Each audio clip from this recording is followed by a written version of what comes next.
we're going to call the meeting to order. Pledge of allegiance. Pledge allegiance to the flag of the United States of America and to the republic for which stands one nation under God, indivisible, with liberty and justice for all. Roll call. Mr. Khan. Present. Mr. Vasquez. Present. Mr. Cuellar. Mr. Navarro. Present. Mr. Chavez.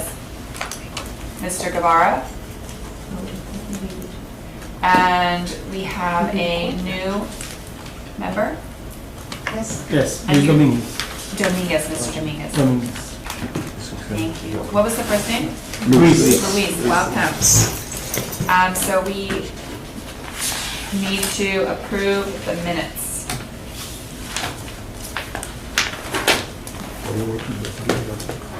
Yeah. Madam Chair, I'd like to make a motion to approve the minutes of the meeting of, February 13, 2019. Second. All those in favor? All those opposed? there- Motion passes. We're just Oh, going wait, to make sorry. a small correction at the bottom of the minutes. Okay. Which is- On the date that, Was it February Oh, because it 16th? wasn't January the 16th. right, February the 13th. Oh, February. I wrote it in the main ones that were signed, but I'll amend my Thank you. motion with the comment from staff. Is there a second? I second. All those in favor? Aye. All opposed? Motion passes. Okay, next item. Do we have any communications? Mr. Dominguez, could you introduce yourself, please, and tell us a little bit about yourself, and we'll go around and introduce. Actually, let's start. Mr. Khan, do you mind just reintroducing yourself? I think Sure. last time, but Richard Can, and I'm representing Mercurio Martinez's district. I live here in Laredo, Texas, and I've been doing landscaping for like 20 years. My name is Orlando Navarro. I'm representing Dr. Martinez. I work for BP Newman Investment Company. It does land development in South Laredo. Welcome, Mr. Dominguez. I'm Victor Vasquez III, and I'm going already on my second year here at the Parks Board, and I handle the DWI cases for the county. my name is Monica Milano. I am here on behalf of Councilman Bielma, and this is my second year also. And before this, I was on third-party funding. And now, we need to recognize Mr. Joe Guevara, who can introduce himself Mr. Dominguez. to Mr. Dominguez. Hi. Jose Guevara, I'm here for representing Councilman Torres. I've been previously on the third-party funding committee, and now I've been here a couple of years. So pleased to meet you.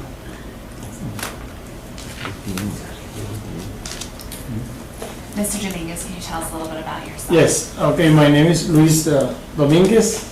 I represent District Number 7 for George Alget. And I am, my regular work, I'm a warehouse manager at the Trans Place. It's a very large company here. And, but that, in the other hand, I'm a coach for the youth mountain bike team from Laredo. So that's mainly what I do regarding parks. Awesome, welcome. Okay, next item is, this is previous minutes. Thank you. We do also, I want to just announce that we have Mr. Christian Lentz present on the speaker. He's from Half Associates. I just want to introduce him at this point to everybody. Yeah, good evening, everybody. I also wanted to introduce an associate of mine, Jill Mesquez, on the call as well, and Once we go through our presentation on the agenda, Jill and I will both be available to answer questions. Thank you very much for joining us, Thank you. and thank you for being here. Thank you. Okay, first item for discussion. Do we have? Madam Chair, no, well, this is an item presented by Porras Engineering, and it's about La Herradura subdivision, which is in District 2, and it's close to, the closest park we have there is Las Misiones or Vista Nueva. This development is, consists of 142 residential lots and is a single-phase plat development. The applicant is proposing to do cash in lieu of land. The required parkland under the ordinance is 0.554 acres.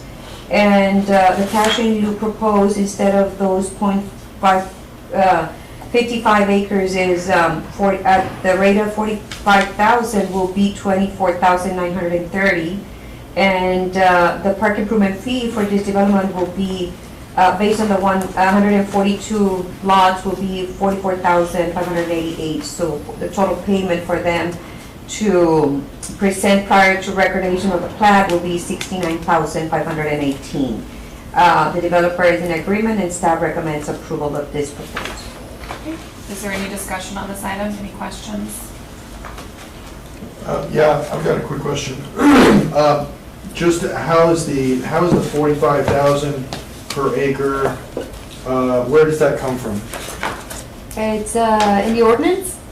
It's part of the ordinance. That's the So- amount that it was set for. Regardless of where the property is in Laredo, north, south, it's gonna be 45,000 per acre? That's correct. Is that the set fee? That's a set fee. Okay. In the ordinance. And then, They're gonna pass it with 30, and it went up to Between 30 and 45. 35. and then the development of the land, is that taken into consideration as well as far as the park development, not just the raw land?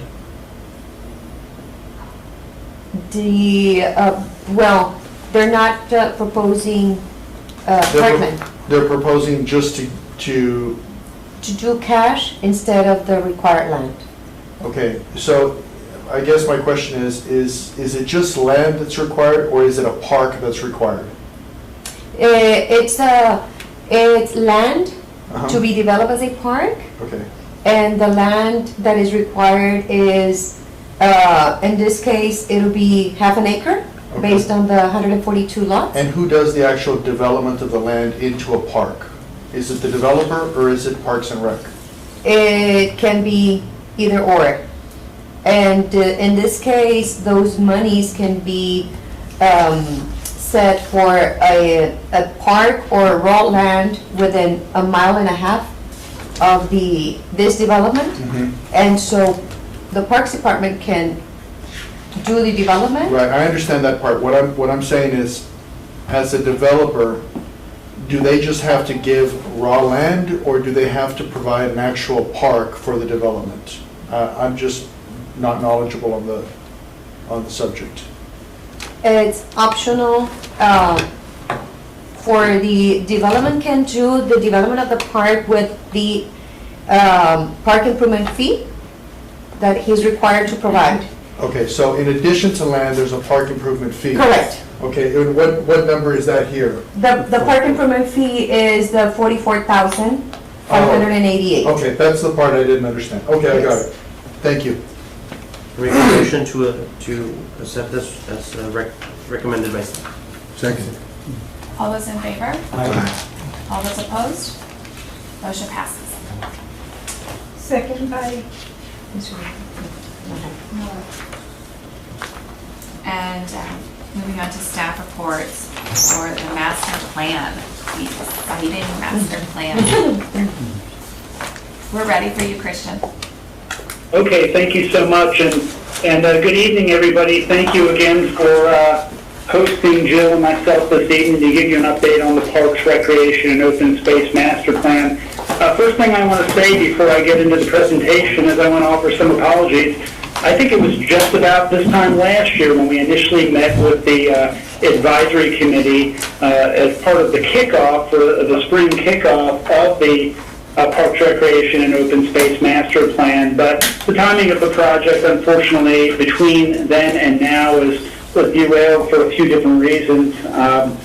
These are things, certainly, if Gracie or Anita wanted to elaborate on, they're certainly welcome to. I'll just say what's occurred and why it's been so long since we've met with you. Initially, there were some issues that we were working through with the city to address what comes across as discrepancies in some of the data related to city property and park property. It's not the type of issue that is uncommon in any community. Just about every community we work in, sometimes we hit snags, or we often hit snags in trying to rectify different layers of data to get a true idea of what a city's parkland and park inventory is. So, that took a few months to work through. And then I know that it seems as though your Parks and Leisure Services Department is the most popular department in the city for a lot of various reasons. And so I know that there were other priorities that came up on their plate that they had to turn their attention to. And then finally, of course, we understand that as of the last couple months, there's been some significant changeover in city leadership. But since all of that time, Gracie has assigned Berman to the project, and Berman over the last couple months now has been very diligent in working with us to get this project back on track. So once again, my apologies for the delay, but I can assure you that this project will be completed in a very timely manner over the course of the next couple months. And this is just the first time over a handful of times that we'll be speaking with you. And ultimately, if you're at all concerned about that delay, we can all just blame Berman now, because he's the assigned project manager. So again, thank you so much for having me. But I recognize as well that because there has been a delay in the project, that there's obviously a number of new members on the advisory committee. So for those of you who may have heard some of this background information or may remember it from our previous presentation, my apologies again, but we've got to go backward a little bit just to provide some background information to the new members of the committee as to what the Parks Plan is all about and why it's being prepared by the city.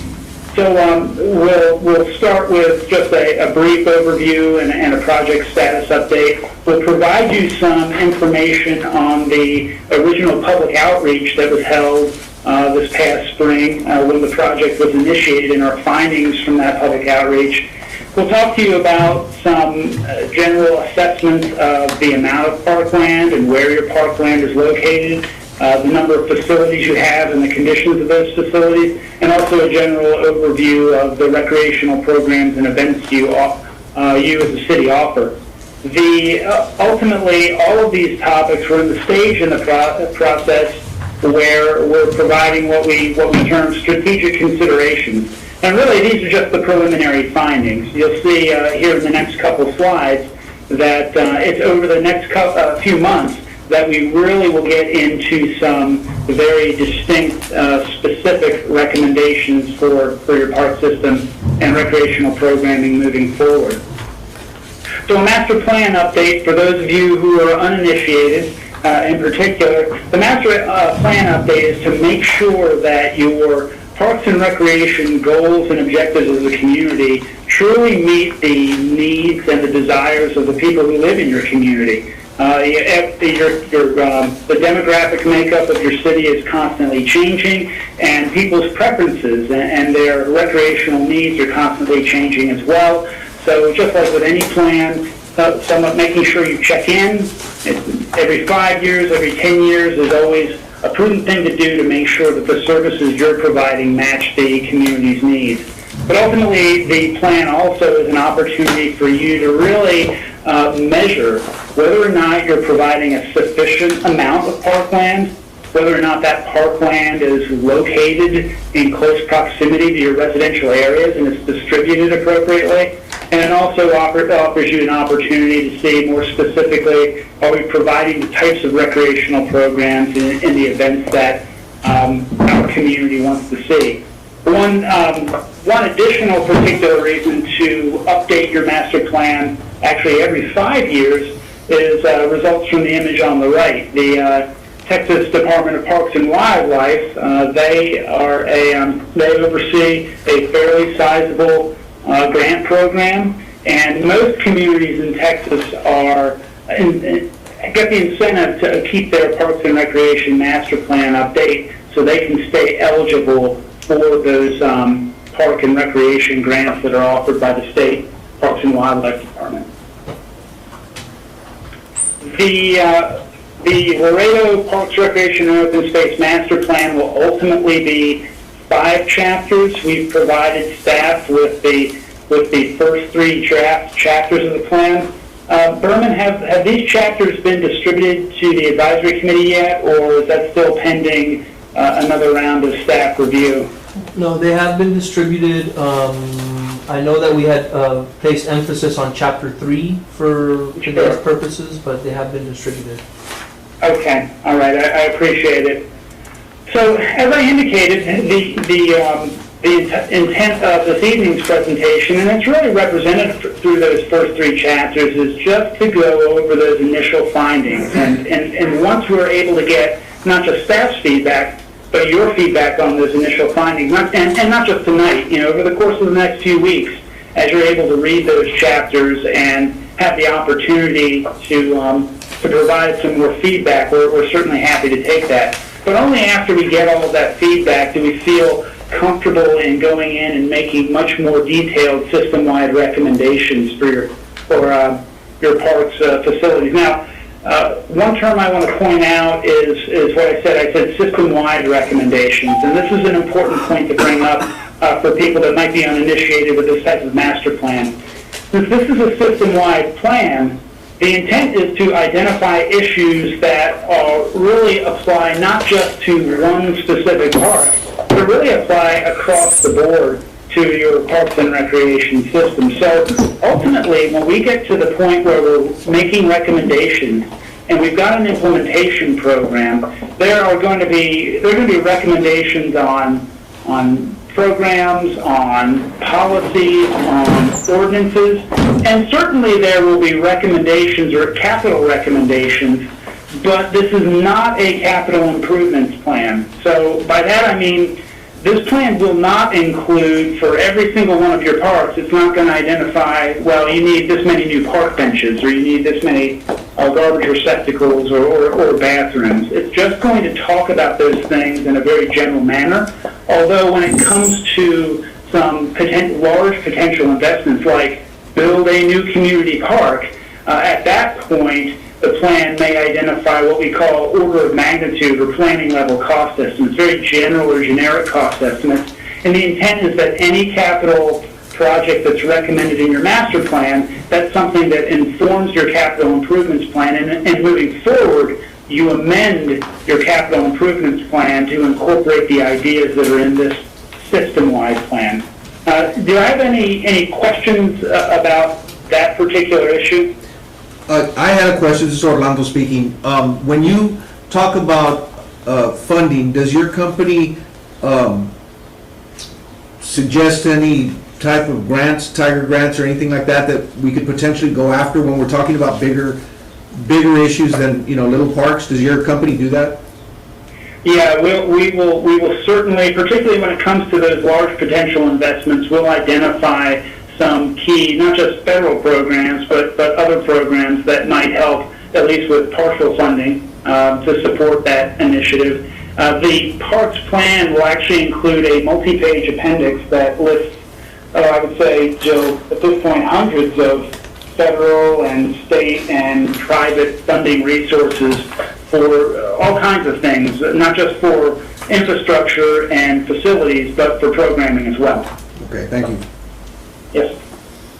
Any other questions about that topic? Okay. Move forward. So ultimately, the Parks and Leisure Services Advisory Committee, your roles and responsibilities when it comes to the Parks and Recreation and Open Space Master Plan are pretty clear. I mean, they adhere to what you're charged to do in the city charter and city code. But ultimately, we had the committee help us last year when we visited identify potential changes to the community goals and objectives that are incorporated into the Parks Plan. As you're currently doing now, we'll rely on you in addition to staff to review preliminary plan chapters and recommendations and certainly question those. And if we then need to make amendments, we'll certainly make changes to the plan. And ultimately, this plan document, a complete plan document, cannot go to your city council without you having had the opportunity to provide a plan recommendation. So after this evening's meeting, the intent with our refined schedule is by May, we are intending to have the final 2 chapters of the plan completed and have those distributed to you. And we'd like to come visit you and talk to you about those recommendations and the recommended implementation plan. And then in June, we would come back after a final set of revisions subject to your feedback and go through that final draft document with you one more time, with the hopes that you'll make a recommendation to your city council. So advisory committee comments that we received when we spoke with you last year, and it's really interesting and not that much of a surprise. The types of comments we received when we visited with you last year are very, very similar to the types of comments that we received from the general public, both in an open house format and in an online survey format. You know, there certainly continues to be the issue of policing or safety, vandalism, things of that nature. There certainly continues to be the issue or a perceived issue of inconsistent park maintenance. I think we've heard a lot of comments about, well, there's a lot of great new facilities, but then there's a lot of old facilities that haven't been kept up. And we all know that's very much a function on budget limitations for parks departments when it comes to maintaining an ever-expanding inventory. But these particular comments are very similar to the public comments, which I'll go through here in just a few minutes as well. Anything on, for those of you who were with us last year when we initially spoke with you, anything regarding the comments that are on the screen that surprises you? No. Okay. No. No, it's Okay. So about the same time we visited with you, we were in the midst of a public engagement or a public outreach task, and we had conducted a series of small group stakeholder meetings to try to establish some general themes about what people liked and didn't like about their park system. We offered an online community survey both in English and Spanish. And Jill, what were those numbers ultimately that? So for the English survey, there were a total of 706 responses, and the Spanish survey had 70 responses, and the total for both English and Spanish was 776 responses. So when we show you some of the survey charts this evening, although the charts are in English, the results are combining the English and the Spanish survey, just to clarify.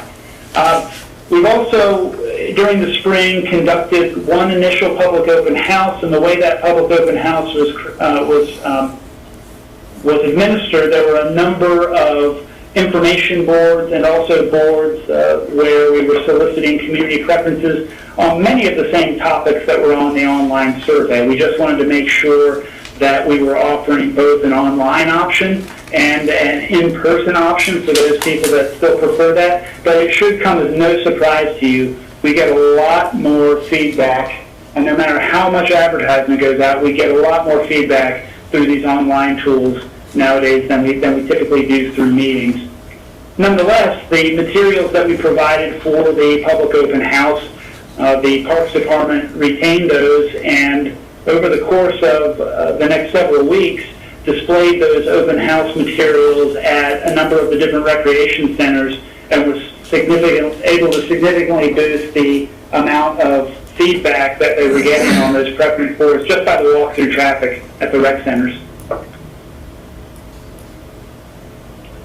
So, I don't know why we always include this type of slide where we have the word cloud on it. I really can't stand these things, but nonetheless, they do identify in a very easy manner some quick themes. And this particular theme from the public survey, people's favorite things about Laredo's Parks and Recreation System.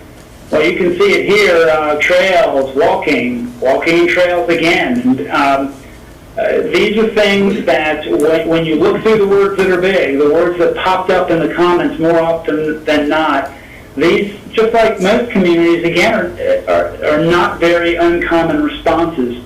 It is very typical nowadays when we're working with different communities on their parks and recreation system that people are saying we want more trails. They want more places to go, and they want trails that can provide them connectivity. They see it as both recreation and fitness, and some people see it as transportation as well. So again, trails and walking and those sorts of things coming to the top is not any great surprise. Anything that any of you see on this particular screen that pops out at you besides those particular words? I have to say I'm surprised about golf, because I know golf is popular at the country club, and I know we have a beautiful municipal golf course that's underused. Yeah, so I'm surprised golf is one of the big words. Yeah, that surprised us as well. There'll be another chart on recreational on programming or facilities that that has golf on it as well. That may be fairly interesting to you. But we'll get that and get to that in a few slides. Any other thoughts or comments? I'm surprised there's not more on water. I'm always getting comments from individuals saying that we need more water recreation in Laredo because it's so hot, but I see it up there at the top. It's on there. It's just not a real big one. Yeah. But it's red. Exactly. And outside of water, when it came to other questions in the survey, and if you haven't seen it, I'll make a note with Jill. We will make sure that, because it may have been a while, we're going to make sure that we provide staff again with all of the cumulative survey results so that can be distributed to you. Because there's other questions on here that this word cloud doesn't necessarily reflect. Another big issue that came up with people was shade, and you don't see that on here. So let's see on the next slide whether it's something that is the most critical need. Well, there you go, shade. But you'll see some of the common themes: maintenance, vandalism, lighting, police, and these are definitely, when it comes to critical needs, these are definitely consistent themes throughout all of the survey responses that we were seeing. And when we see the word need, oftentimes in a sentence, when we pull that out from the comments, it's somebody saying, usually more than not, they're talking about need more park space or need a specific facility. But that falls in line with a lot of the other questions on the survey where people just, as you would imagine, we all just want more and more and more. We always feel like there's something in the system that's lacking that we need to add to it. Any comments or about this slide? Christian, I was going to wait to ask you about that, but since you brought it up, I have a question about your assessment versus what people are requesting, because sometimes perhaps people are requesting more and more and more, and they're not aware of what's out there, and so they're just requesting more, but they haven't used what's there. So do you, at some point, and maybe this is in the assessment section, chapter 3, do you go over and say, well, this is what people requested, but when we actually did the survey, we think you have enough of, or we think, maybe people are requesting more because they want something bigger or something more flashy? We'll ultimately come to those conclusions in Chapter 4 when we get to the specific recommendations. And one thing that also, one of the other reasons we do the surveys, though, is that we try to identify themes. And if the survey just reveals that everybody wants more of everything, then we do have to go out on a limb a little bit and at our discretion make recommendations that some people might not feel represents a consensus of opinion, because we all know there's just finite funds. Right. Okay, thank you. Yeah. So when it comes to the assessment, and the assessment is actually something that's referred to in Chapter 3, the draft chapter that you've been provided. We typically break up level of service assessments, particularly for park land, in 3 different ways. And park facilities as well. We use the survey and the open house results to try to assess what the demand is, what the community wants. We look at unique features in the community, the resource-based assessment, to say, is there something here that's truly unique to Laredo or to whatever community we're working in that can be leveraged, that can become an iconic park space? But the main type of assessment that occurs in Chapter 3 is that service-based assessment, where we identify the amount of parkland per 1,000 people, and we identify the distribution of parkland. And we do the same thing for some of the different types of recreational facilities as well. As you see in the right-hand column, that ultimately the intent of the assessment is both to look at parkland itself, regardless of what state it's in, the recreational facilities that your parks contain, and then the diversity of the recreational programs you provide, and whether, as I had said before, whether they're truly meeting the needs of your community. So the Laredo Park System is a fairly sizable park system. So we've got some of the general demographics of that park system on this slide. The one thing, and this is something we'll talk on one of those slides that we call strategic consideration, is where we have this undeveloped parkland. And undeveloped parkland is one of those things that we typically like communities to avoid necessarily using that term, and over time trying to move to terms that identify, even if it's quote-unquote undeveloped, that terms that identify what the intent is for that park long range. Because you have a lot of parks with a lot of which have tree cover, have large areas of natural space. But when a lot of people think about parks, they think about, well, the park should be cleared off and the property should be cleared and all of the space should be some sort of active recreation. And thereby they think of, well, all of that, all of the woodlands or all of the areas that are still in their natural state, they think of that area as undeveloped as opposed to purposely being preserved as natural area and open space. And so we think it's certainly worth it for Laredo, not just Laredo, but all communities, to give serious consideration to identifying where parks are purposely intended to remain in a natural state, largely, rather than being transformed or cleared for active use. So when it comes to the park system, although you have a large park system, of course your parks plan has to acknowledge that you have a continuing growing population. And so while in 2017 the population estimate was that there was a city population of 2,000, or just over 236,000 people, you can see, as you would probably expect, that those numbers are projected to continue to rise. And so that's obviously very important, because when we measure whether or not you have adequate parkland today, the Parks and Recreation Master Plan also has to consider, well, if you don't have adequate parkland today, what's going to happen if you don't add parkland but you're adding population? How much of a deficit are you going to have as a community? So we've got a table on this slide that identifies all of the different park classifications in the city of Laredo in the far left-hand column. It identifies from your previous Parks and Recreation Master Plan the recommended level of service. How many acres of parkland do you want for 1,000 people? And so typically when we work with communities, they establish levels of service for neighborhood and community parks. Sometimes they establish levels of service for regional and metropolitan parks, but not all the time. So starting with neighborhood parks and community parks, You can see you have a current acreage of just over 200 acres, just over 525 acres respectively.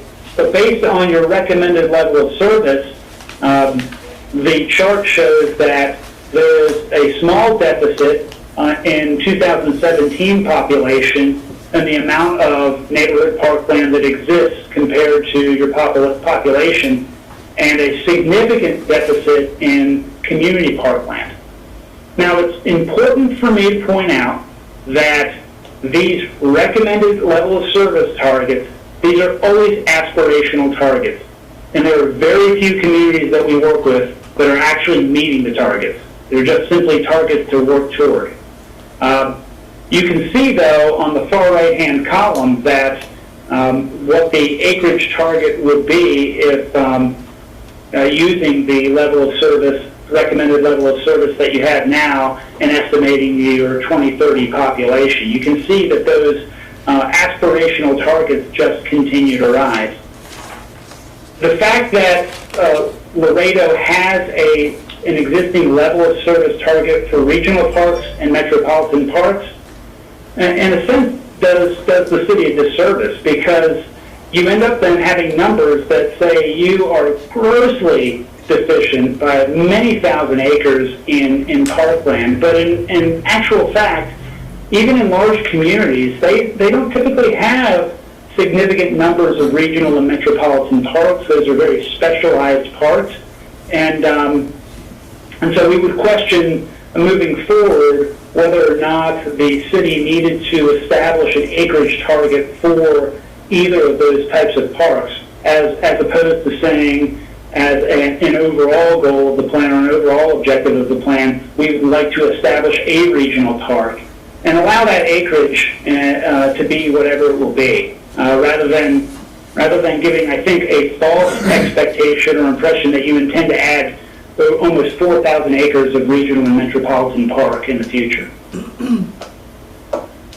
One of the other things to point out about parkland, and we'll go into this over the course of the next slides, is that parkland level of service targets don't necessarily have to just be acreage targets. It's only one measure, and it's not intended to be the end-all, be-all. We also want to consider proximity of parkland to residential areas as well.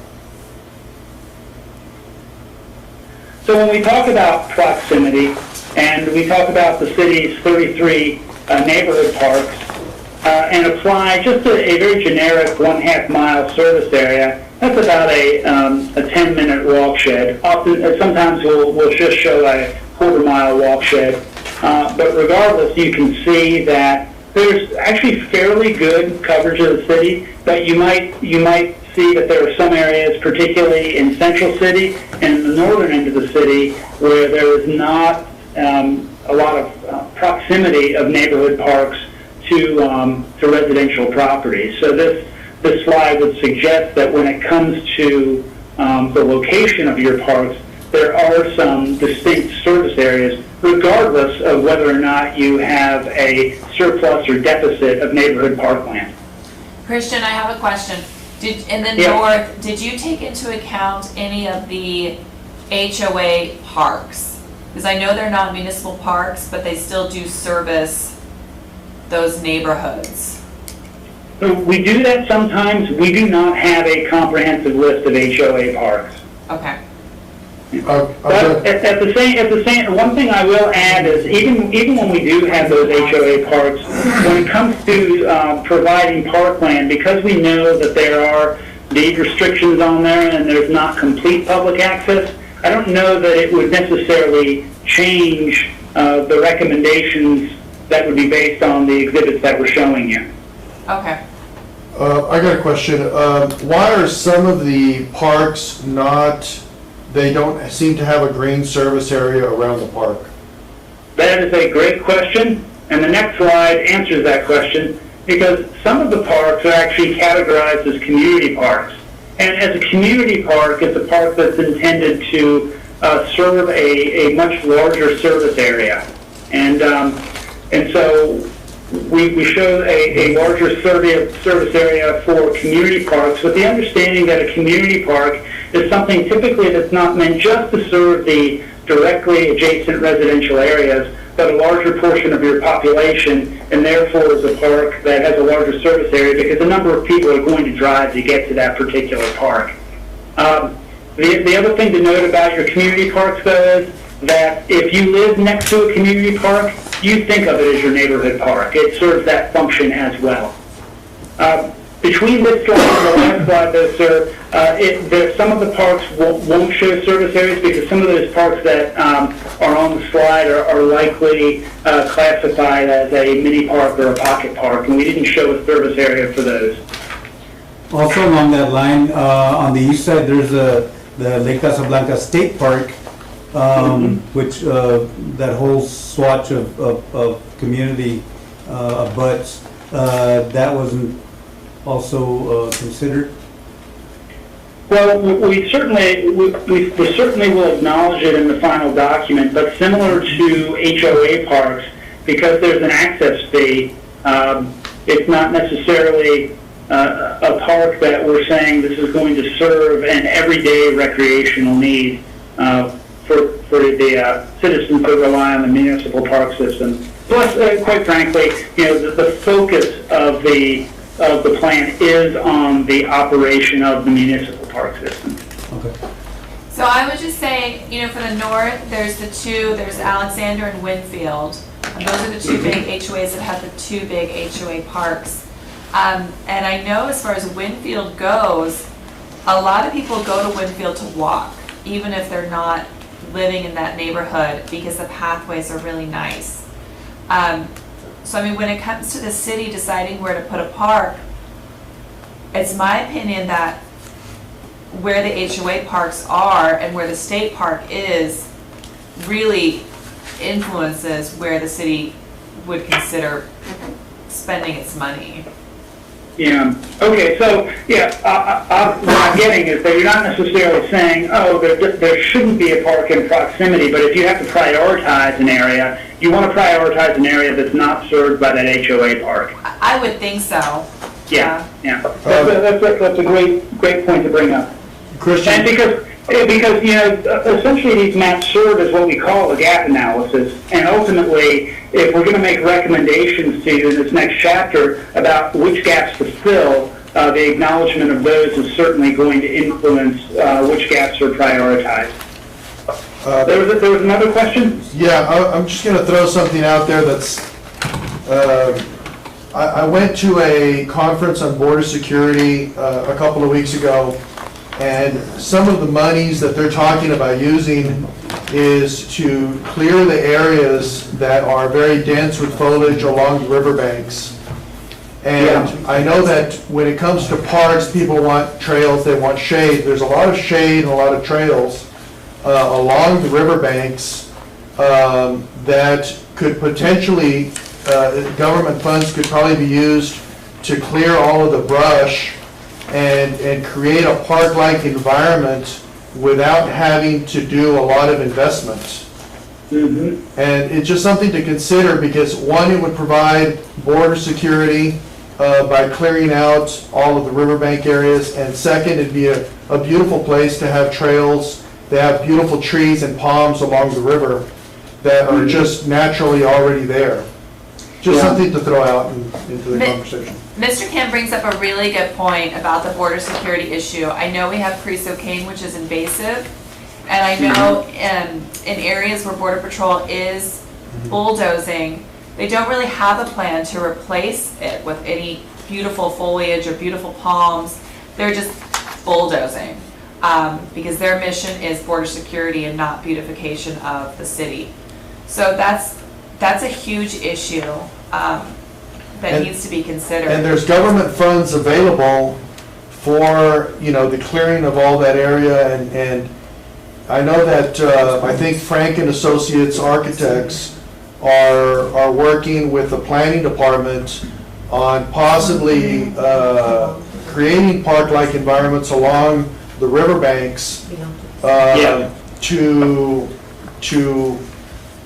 have a clear sight. And the more people and the more clear sight, the less problems you'll have with, illegal things happening across the river.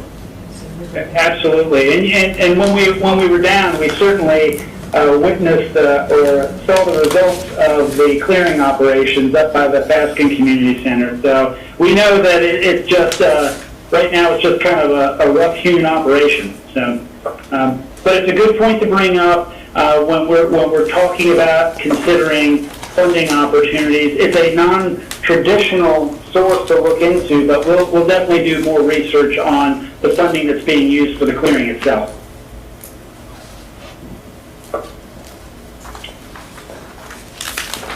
So I'll move on to another level of service map that shows proximity to linear parks and greenways and your trails. And quite frankly, the city is really developing a wonderful system and starting to get a lot of coverage.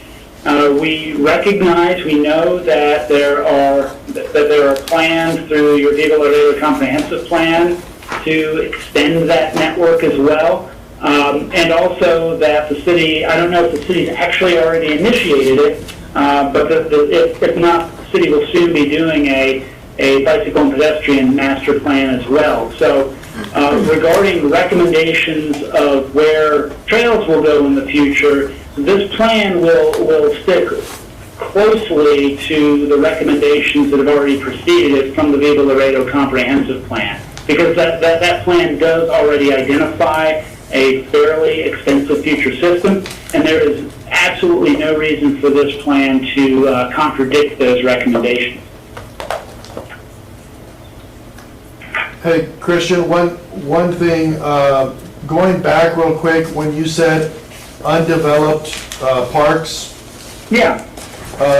The city councilman and I discussed possible land that has been turned over to Parks and Rec that has never been developed and could potentially be sold.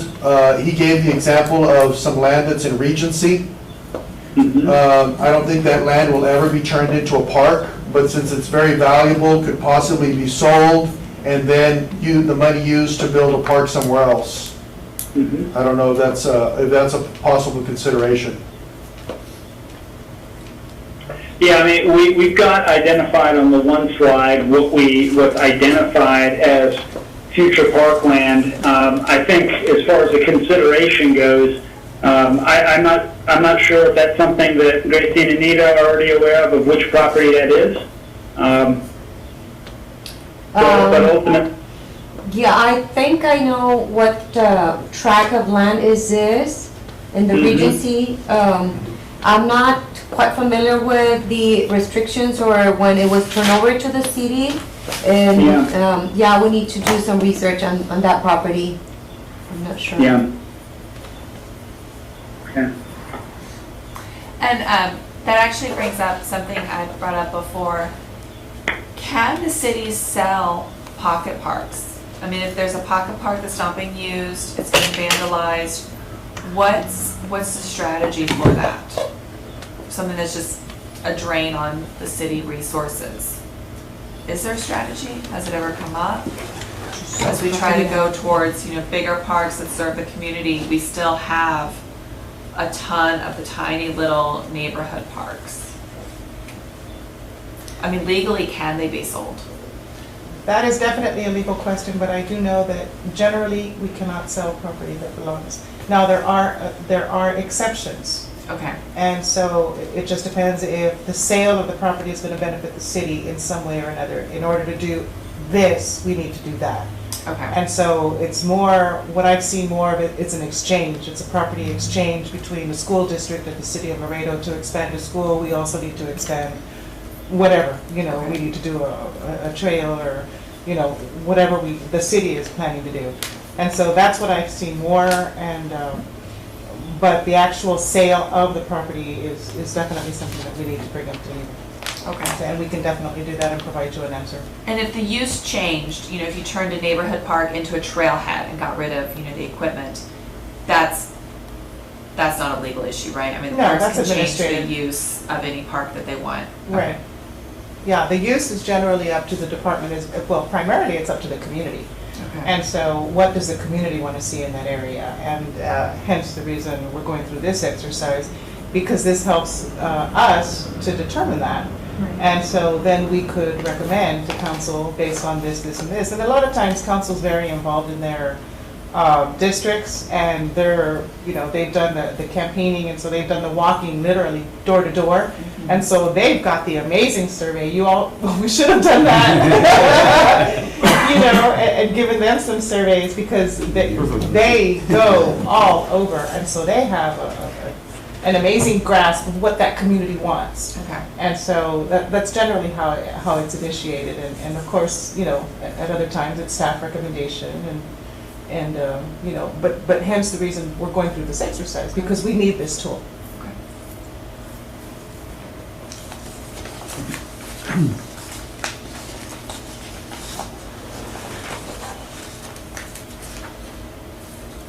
You can continue, Christian. Christian? Go ahead, Christian. Oh, yeah, I was talking to you, but I was on mute, so. How did that work?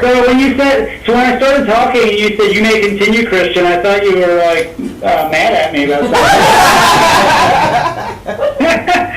that.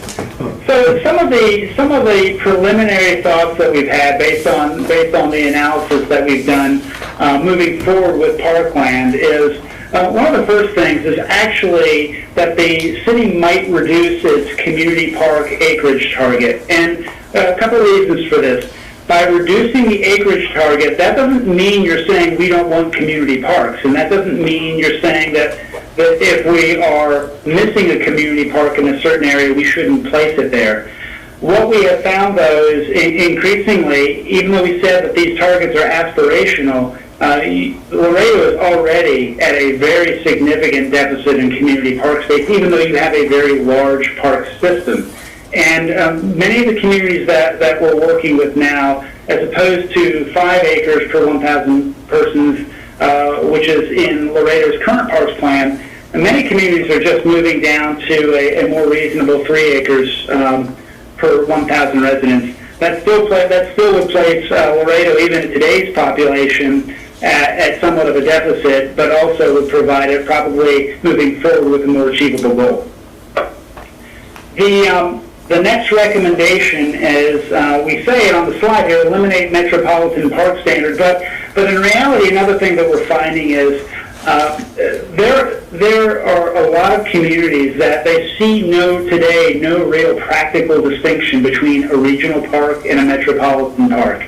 That both of them are serving very similar functions. They have very similar facilities in them. Some of them are left as mostly as natural space. Some of them, conversely, are completely programmed as massive sports facilities. But by and large, they're being treated by most communities as the same thing. So, you've got a very ambitious target level of service for both metropolitan parks and regional parks. And our position is that while certainly there is the place in a community for a regional or metropolitan park, certainly a community of the size of Laredo, that you don't necessarily need to be chasing both of the targets at this time. The next recommendation regards linear parks, or more specifically your trails, and making sure that the new plan, rather than just having an acreage requirement, really making sure that when it comes to your trail network, that you're establishing a proximity standard, that moving forward, that you want to make sure that all residential areas are within a certain distance, probably that quarter-mile distance, from some sort of a recreational trail or linear trail. Be that within a linear park or greenway, or be that a multi-use trail adjacent to a roadway as well. The next major recommendation is redefining how you think about undeveloped parks and moving forward in your inventory, perhaps committing to a degree, because I say committing, but you can always change your mind and go back. But making sure the public knows that there are no undeveloped parks in Laredo. There are parks that are intended for any mixture of different recreational uses, formal uses, like public gathering and events, and natural space as well. And you can have all of those different types of distinct programming in one single park, or you can have a park that is completely dedicated to one or the other. Again, this is the type of recommendation that ultimately, moving forward as a community over the subsequent years following plan adoption, you decide how you want to commit to that programming. But I think without committing to that programming, sometimes we find that community expectations end up not necessarily being what you actually intend to happen to that park. I'll give you one quick example. In another community we're working with, they have a park that is all left in its natural state, in its desert environment. It's a gorgeous park. There's beautiful views. All there are some very, just some hiking trails that are just natural service hiking trails through it. And we classified it as a natural area or open space. And even though that's all that's happening there that now, except for a small pavilion and a couple benches, we were told by the city, oh, well, no, that's actually programmed to include, and they went down a laundry list of active facilities that they were going to put in it. And they said, well, there's some people that expect that that's going to be put in there, but they acknowledge that, well, half of our population, though, is going to be disappointed because they expect that this is going to be programmed as natural space moving forward. So that's why we make those recommendations, is that the city needs to be very upfront with its citizens on the intent is to clear it and activate it, or the intent is to, at least some degree, keep it in some sort of natural state. And along those lines, the final major recommendation is considering the actual incorporation of a category in your park system level of service targets for natural areas and open space. Because we know that in your land development regulations, you do already have a section on green space and the dedication of green space outside of your parkland dedication ordinance. And so perhaps this is a park category that we are certainly working with a lot of communities to have them incorporate into their overall inventory of park systems and park types. Any questions on these initial impressions? Christian, yes, Victor here. I was present when we met at the library, and it was with some residents that were discussing that had questions regarding the future of the plaza since it is serviced by the parks. Will we see any recommendation or any other strategy on how to make those improvements for the plazas? Specifically, they're mostly located in the downtown area or in older parts of the city, in historical districts as well. Was there anything that you would be recommending for the improvements of the plazas? Yeah, we're going to recommend some general standards when it comes to space planning for those plazas. Those plazas would fall under what we would categorize as civic space, or if you're looking on this slide when it comes to the programming, as formal programming. We know some of those plazas have been programmed with, I think one of them has a basketball court in it. Those sorts of facilities, while they meet a neighborhood need of today, oftentimes conflict with the historic character of those original green spaces in the community. So we will be including some recommendations, some general recommendations on how those plaza spaces should be treated.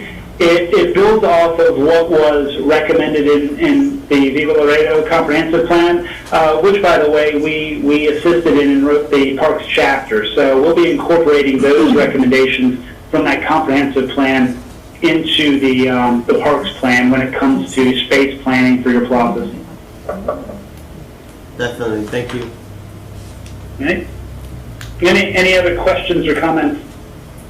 Kristen, this is Anita, I'd just like to clarify, and please correct me if I'm wrong, the undeveloped parks, the city, through the parkland ordinance, has received some properties, and that's in that area located as acreage that have not been developed, literally not developed. We're not talking about just, natural or what have you.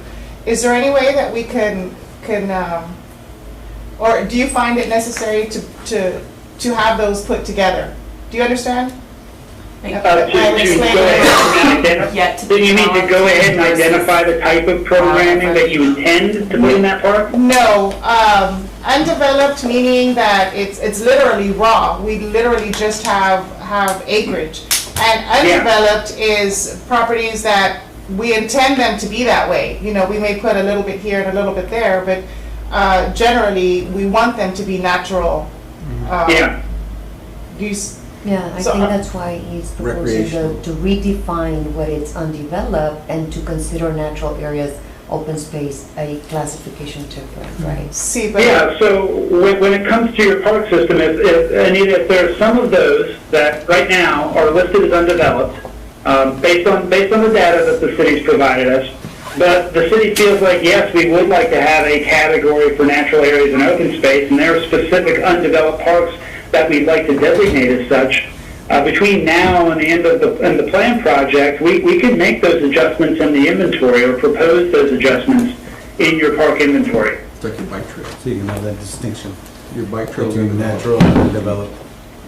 Right, it's gonna be a future bike trail, but right now it's just brush. It's brush and Yeah, dirt. well, you know, even though we say natural area, this plan, we're going to include some very clear parameters of what that means. And so just because we say natural doesn't mean you can't do anything in it. Right. It just means that most of your activities are either going to be hiking or biking or generally passive activities. It's not going to be cleared for active programming, sports fields, hardscapes, things like that. And we want to develop, there's some other hand that it's undeveloped, but we want to leave it Right. as such. What Gracie and I are talking about is there's some property that's undeveloped, but that we do want to develop in some form or fashion at a later point. Maybe put a basketball court or what have you, but there's other property that's undeveloped that we want it that way. It's purposely done to keep it natural, so I think that's what we're talking about. That's what I was referring to. To give it two Yeah. different classifications. And I think one of the points we were trying to make is, you don't have to, we're not saying that before the end of this planning process, all of those properties should be identified as recreational, formal, or natural. We're just saying that over time, it benefits the city to commit, even if it's still going to be 5 to 10 years down the road before anything happens, to commit to what your intention is for that property and make sure that that the public knows that. And that does include perhaps identifying those parks as a recreational space or a natural space on your park inventory maps. But it doesn't have to happen between now and plan adoption. Okay. Any other comments or questions from the committee? No. Okay, we'll go on then to, now actually one last issue about parkland. This is one item when it comes to your parkland dedication ordinance. This is actually one item on our project schedule that we still have to do. We know you have a fairly robust and detailed parkland dedication ordinance. One of the things that came up actually as a part of our work with the Viva Laredo Comprehensive Plan, though, and this comes up in every community, is that a lot of times cities that have these ordinances in place, they're very pleased with the fact that they can count on getting parkland acreage or fees in lieu and also park development monies. But a lot of communities end up having a sour taste in their mouth when it comes to what properties are being offered and where those properties are located in a particular development. And so we likely will, when we review these ordinances within the next month, we likely will have a recommendation specifically on siting parameters and how those might be adjusted to address those issues. In addition, we'll be looking at other areas of your land development regulations to make recommendations on private common areas and private amenity centers in other types of development, particularly in multifamily development. Because oftentimes these multifamily developments are located on high order or major thoroughfares, and access between those apartment dwellings and some of your park space for families with small children, for seniors, can be complicated because they don't have the same sorts of comfortable neighborhood streets and local pathways to get to those parks.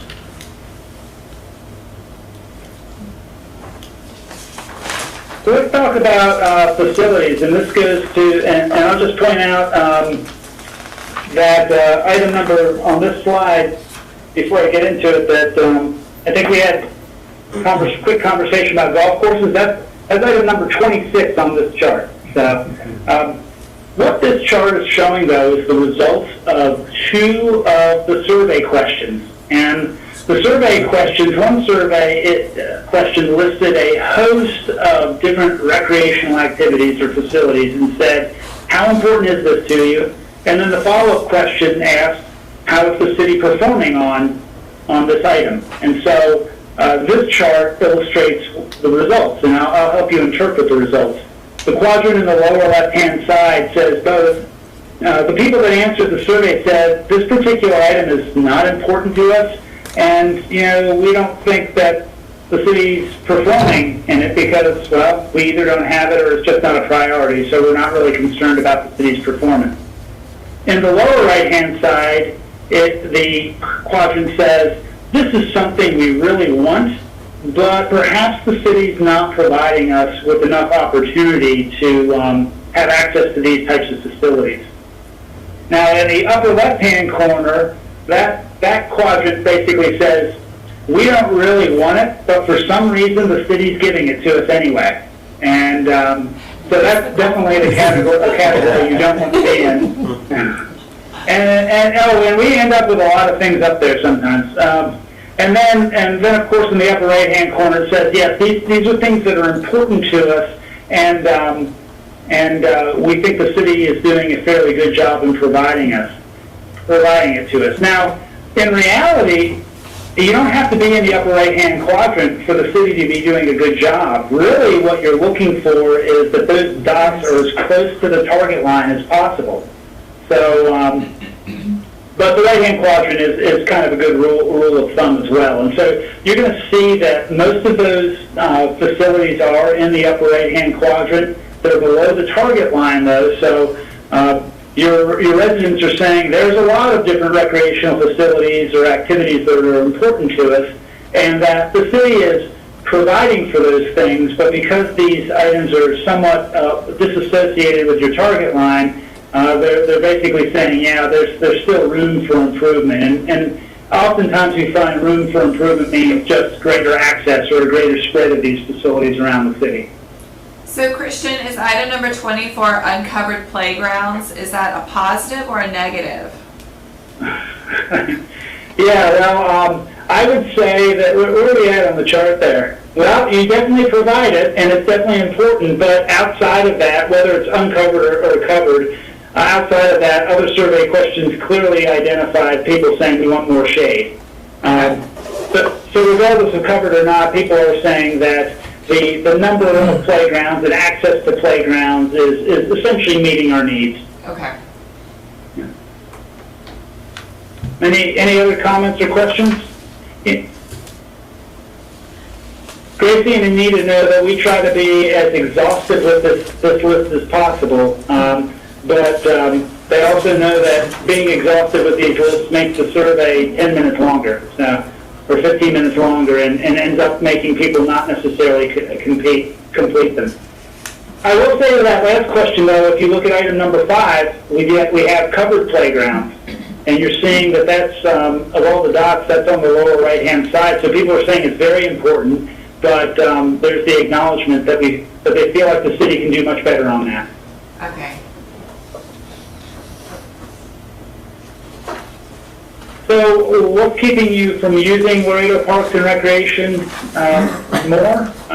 Well, there was a pretty even spread on this slide, but key comments that accompanied these results are people saying exactly what we were talking about in the last slide, lack of shade, that they want shade. Some people are saying it's an accessibility issue. Oftentimes, though, we find through the comments that it's not necessarily that there's no parks near them, but that the parks don't necessarily provide what they need or want. And we see that in communities where there's a big proliferation of neighborhood parks, because neighborhood parks oftentimes include the playground, and they might include a sports court, but then they don't include much more for a wider audience.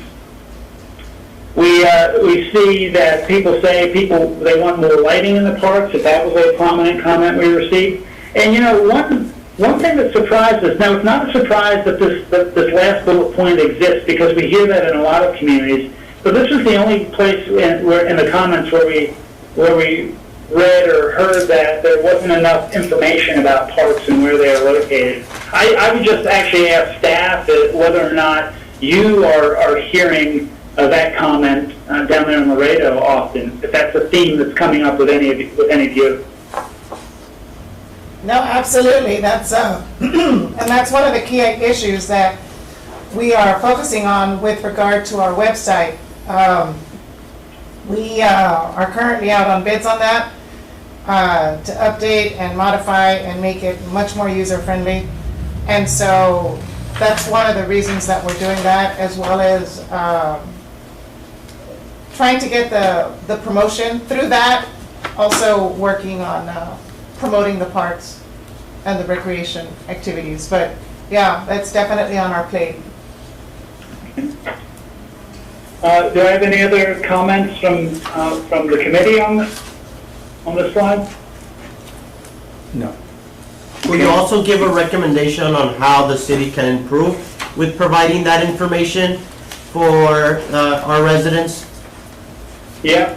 Yes, we will be providing in that implementation plan some recommendations on that. One thing is that we find, we obviously think about the online resources and how good those online resources are, because we know that in today's day and age, that's how people are getting their information. But surprisingly, we also find that people say that it's wayfinding information, that it's actual hard signage and identification signage and wayfinding signage within the parks themselves. I don't know, from our observation, we felt that most of Laredo's park spaces were fairly well, it was fairly apparent where you were when you got there. I think the one place where, when it comes to signage, where there may be room for improvement is as your multi-use trail system continues to expand. It's providing directional signage as part of that trail system in the same manner that you would if you were treating it as a transportation facility.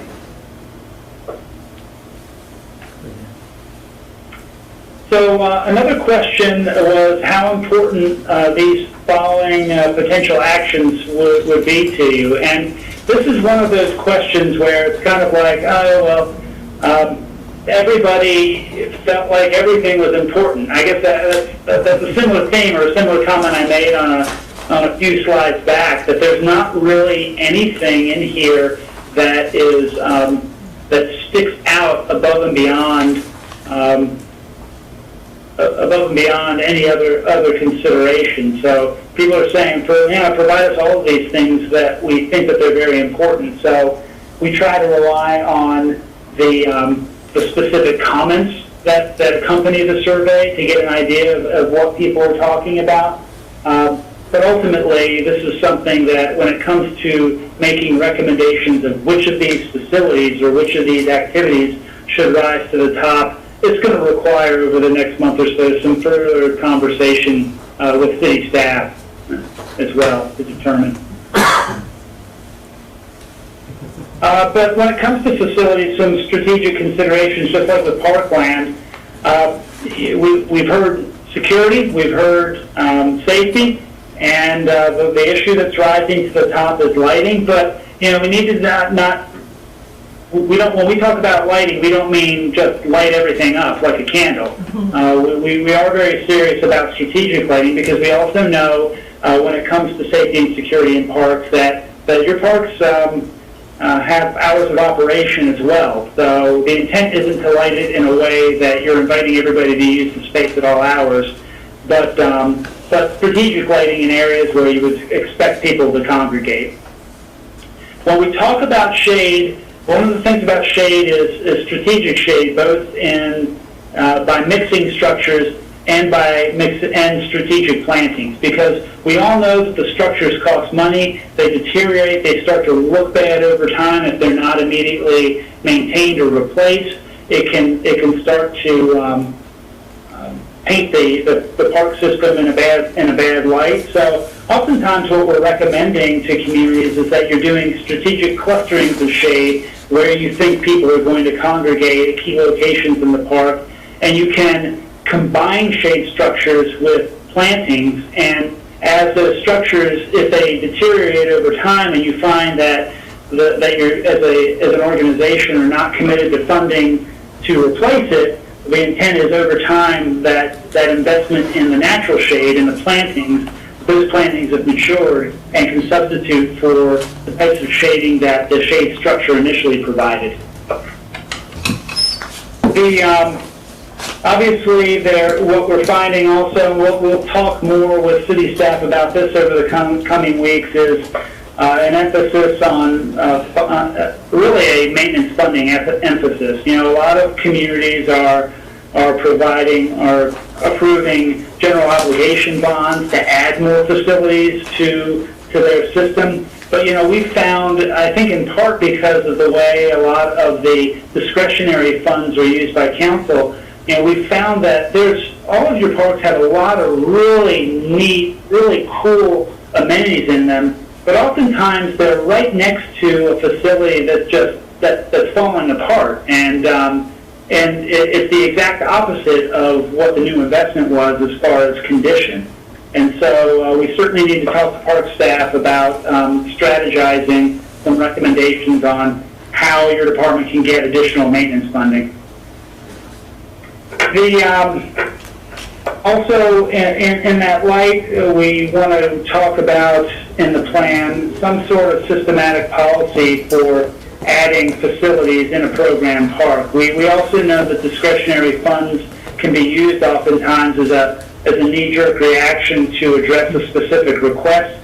Our hope is that the recommendations that we provide in the final park master plan can serve as the basis of some sort of more formalized policy for your councilors to determine what type of facility might be added in what location.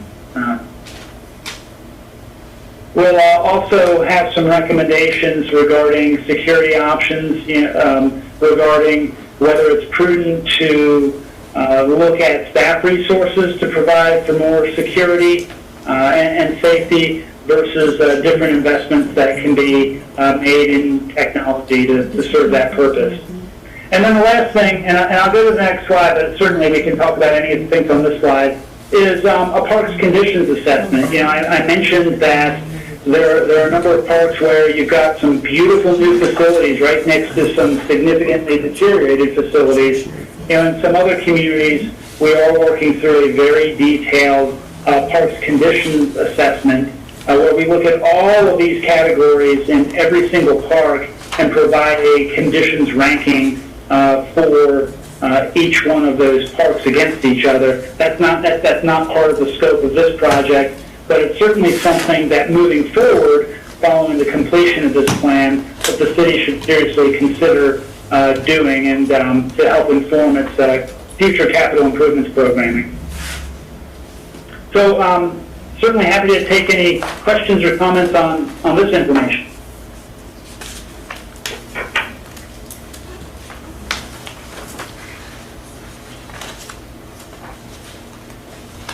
Okay. Well, there's still time. We'll talk about recreational programs, and by recreational programs, we don't mean just programs like on the left. We mean other events and activities as well. From the survey, when it came to how important it was for Laredo to sponsor the following types of programs, as with the other survey question, there's not really a category that stood out. Now, you might ask yourself, well, why is the other category so high? Well, people could respond and vote on every category. And what we found is a lot of people voted on the other category, but there wasn't really any consistent type of program they said they wanted. I mean, they were all, some people said more family events, and other people said more music events. And there wasn't a consistent theme on the comments that accompanied the quote-unquote other category. But it's so high because you can presume that a number of respondents all felt the need to answer other, in addition to any of these additional defined categories. But in addition to the survey, what we found between the survey and the public open house responses was that the top 5 program categories that people were asking for were more youth sports, or organized youth sports. It was interesting to see art classes ranked as high as they were. Anita, is that an eye roller for you, or do you think that's pretty spot on? Well, that's interesting.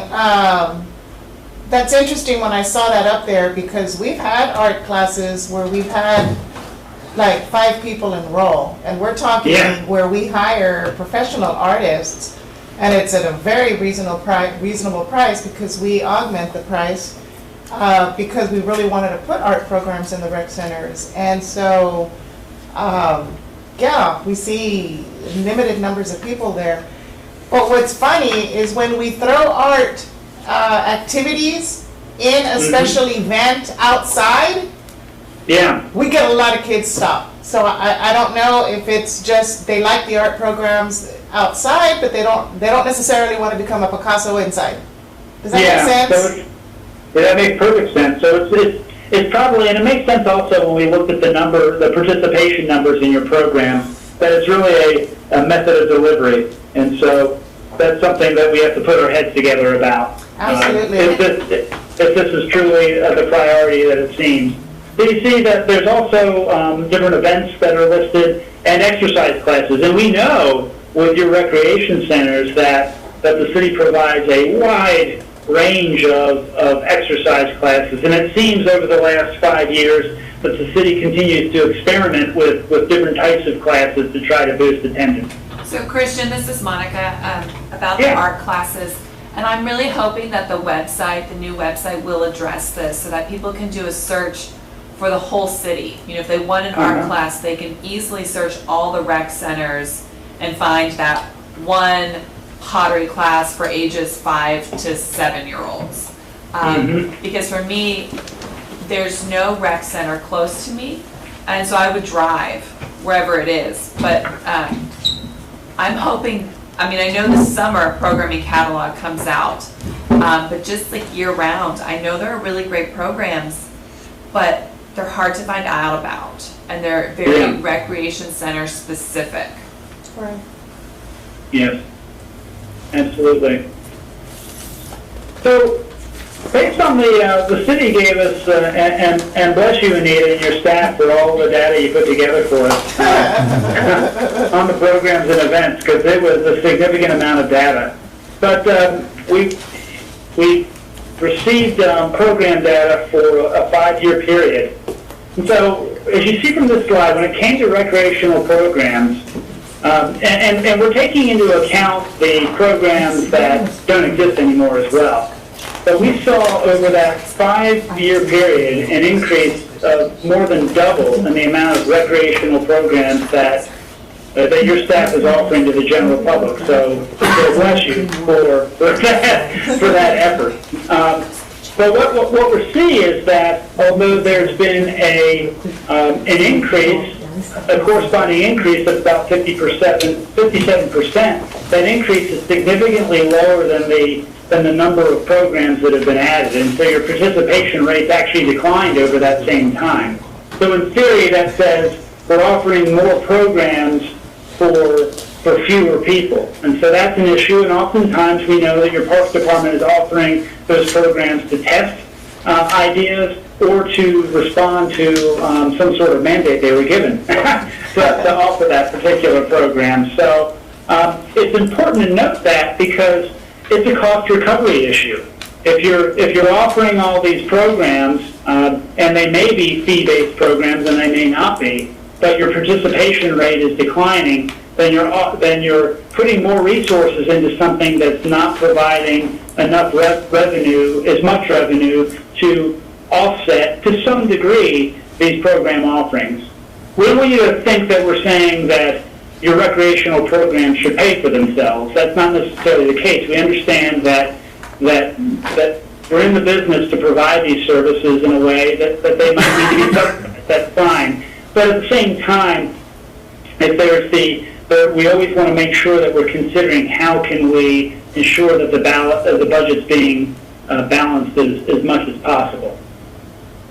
Now, on events, we saw a significant increase in annual events, and we put the word annual in quotes because when we looked at the data that was provided to us, we would suspect that a lot of these quote-unquote annual events are maybe just one-off events responding to a request. And so, Anita, before I go on, is that a true statement, or am I off the mark? No, you're pretty close. Okay.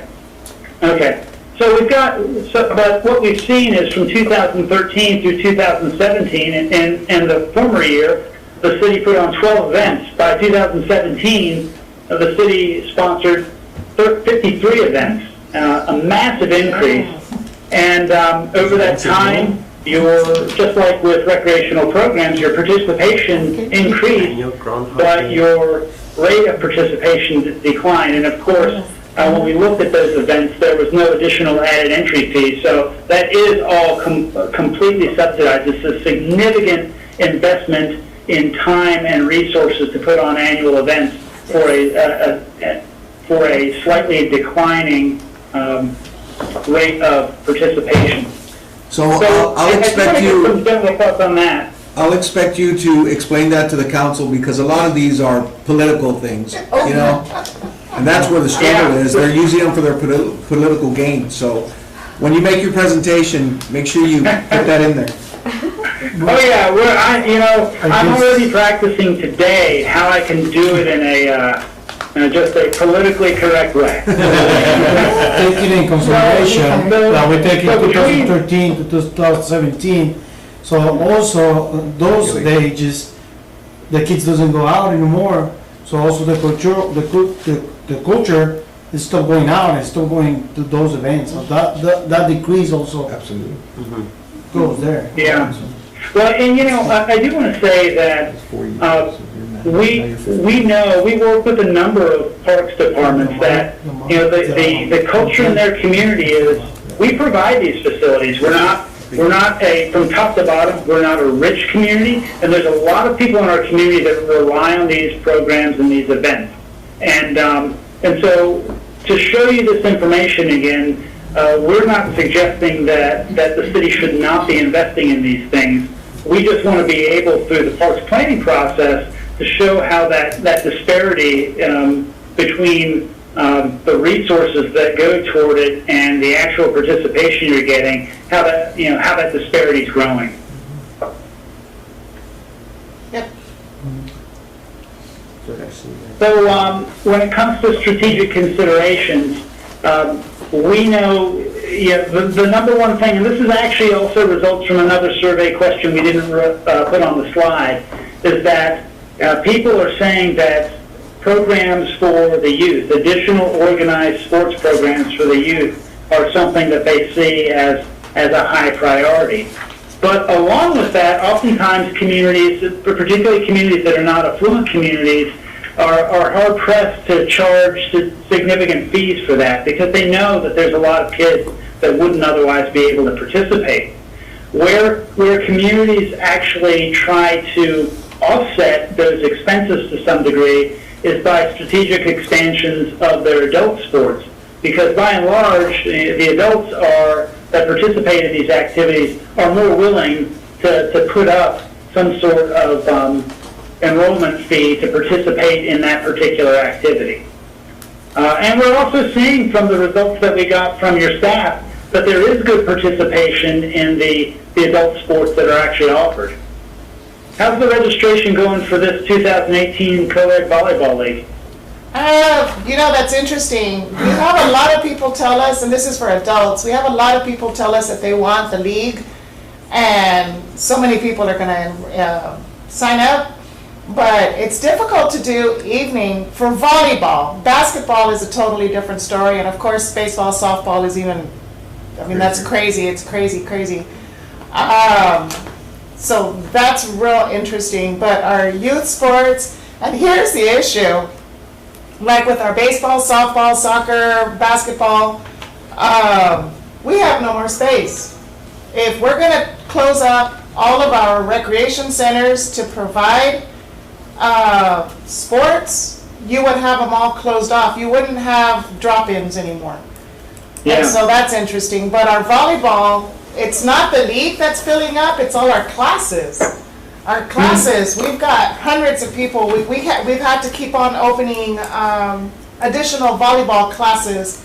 And so, but when we do that, you know, I only allow a certain number because I want open gym for the general public, you know, without them having to drive clear across town. So we kind of do like half and half or 60-40% on if we're going to close off a rec center for one particular thing. Like if it's volleyball, I at least want to have 60% of the gyms open.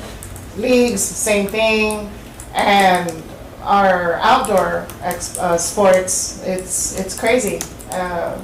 That's where some of those undeveloped properties will come from, because I'm sure you saw that.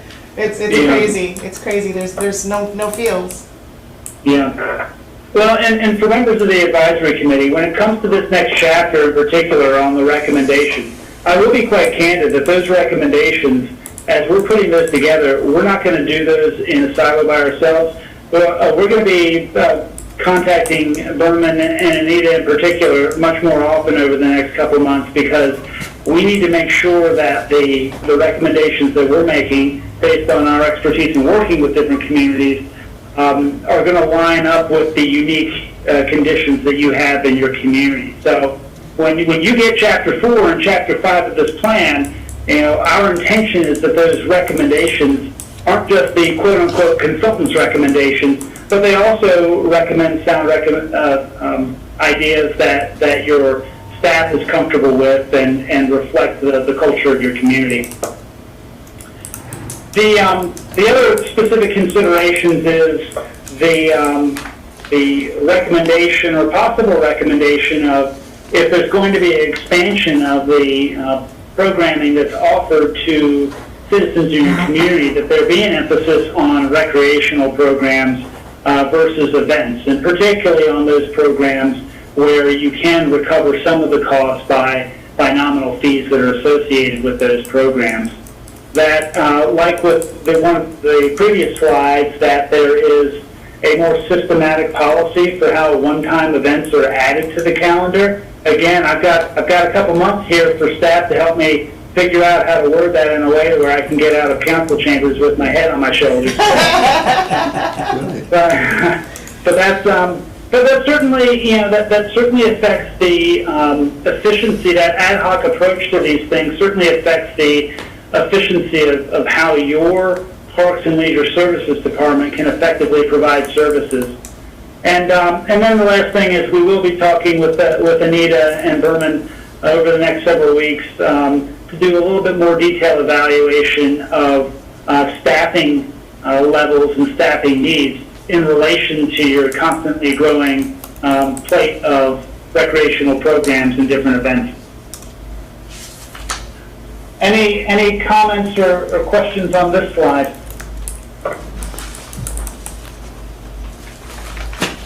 You have a systematic policy for addition of one-time events. I think a lot of times the council members want to do events and want them to be added to the calendar every year, but then a new council member comes in and it's a totally different slate. Some festivals have stood the test of time and they're popular, and it doesn't matter who comes in office, they have to do that festival. So I mean, I would say addition of really any event. I mean, if it's a one-time event for sure, but also if it's something that's the desire is to have it every year. Yeah. Yeah, this is something that, you know, as we work on this in Chapter 4 and talk with your staff, we'll expand on and elaborate on the distinction between one-off events and events that could eventually be added to the city's annual calendar. Any other comments from committee members?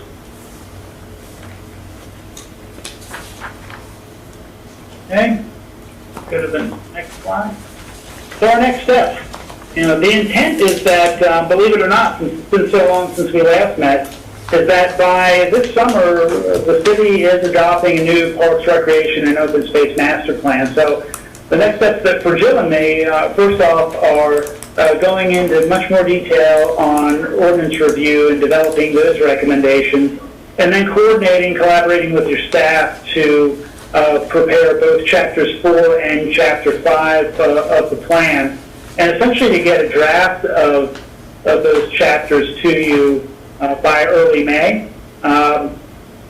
We will be working on an implementation and action plan within Chapter 5, where we'll just make some system-wide recommendations. And as I said before, while there may be some major facility recommendations, by and large, the level of detail will be very broad, and it's the intent that any sort of action plan in your master plan is something that informs how you amend your capital improvements program moving forward. We want to have that full draft plan to you for review in May, where we'll be down there visiting with you in person, and then provide a second draft or a final draft of that for your consideration in your June meeting and subsequent adoption process with City Council in July. So that is all we have this evening, although as I indicated before, if there are things that you didn't think about this evening, I'll certainly take some more questions or comments before I sign off. But even if there are things after this evening that you didn't think of, if you try to get that information, in particular to Berman, he can collect all those comments or questions and get those to me as we're building these last two chapters of the plan document. Any final comments or questions? Yeah, it's Monica again. I have one more question. When you're doing the needs assessment, are there areas where you're going to say, listen guys, for a city of your size, you really should have X, Y, Z? It's like a glaring deficiency. Or is it more kind of like, well, this is what other communities have. You may or may not want to consider it based on your culture. And the thing that sticks out for me, for example, my question's a little targeted. I really think Laredo needs an indoor Olympic-size pool. And I brought it up before, and Okay, that's it. we don't have one. I've never lived in a city that did not have an indoor Olympic-sized swimming pool. And it's surprising to me that we don't have that here. And I see in the needs assessment that people want more pools, more water parks, more splash pads. But to me, the lack of an Olympic-sized indoor swimming pool is so glaring. So I'm just wondering if there's areas that you think are really going to stand out when you do your report, and/or is that one of them? Well, when it comes to specific facilities, more often than not, the facility recommendations are more value-based. But that said, there are levels of service, there are old National Recreation and Parks Association levels of service for specific types of facilities.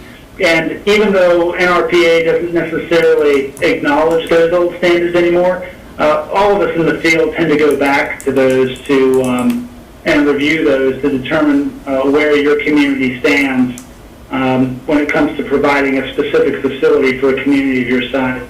So we will be making some specific recommendations if we think that there's a glaring error based on those old NRPA standards. But more likely, those facility recommendations will be value-based recommendations. Okay, thank you. Yeah. With respect to what she said, what about also expanding the hours of operation? Because I know that there are pools, but they might only be open 4 or 5 hours a day. where the center, the community center might be open from 5 in the morning till 10 at night, but the pool's only open for 5 hours. Yeah. Well, on the one slide, I mentioned that we would go back and speak with staff more fully about evaluating part-time and full-time staffing. So when it comes to hours of operation, that's the first issue that comes up, is the sufficient number of staffing available and salaries and wages for the staff person. So when it comes to hours of operation, that's we're going to be looking at that. We'll be looking at that in terms of how that affects the city staffing. Because, I mean, if you're going to spend, $30 million on a facility, but only have it open 5 hours a day instead of 12, I mean, that kind of defeats the purpose. Yeah, absolutely. Yeah.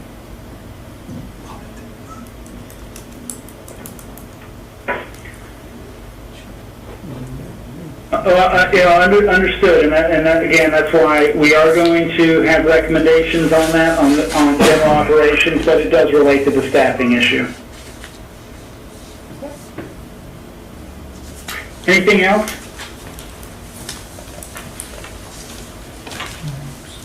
Thank you for taking the time, both you and Joe. Absolutely. Thank you very much for your attention and the great questions that you provided. Once again, please, anything else that comes to mind after this evening's meeting, please contact Berman, and he can make sure that Jill and I get all of that information back as we move to the next steps. Thank you very much. Thank you. Thank you. All right, thank you. You all have a wonderful evening. Thank you, Kristen, you Thanks, too. All right, bye-bye. Bye-bye. Hit it.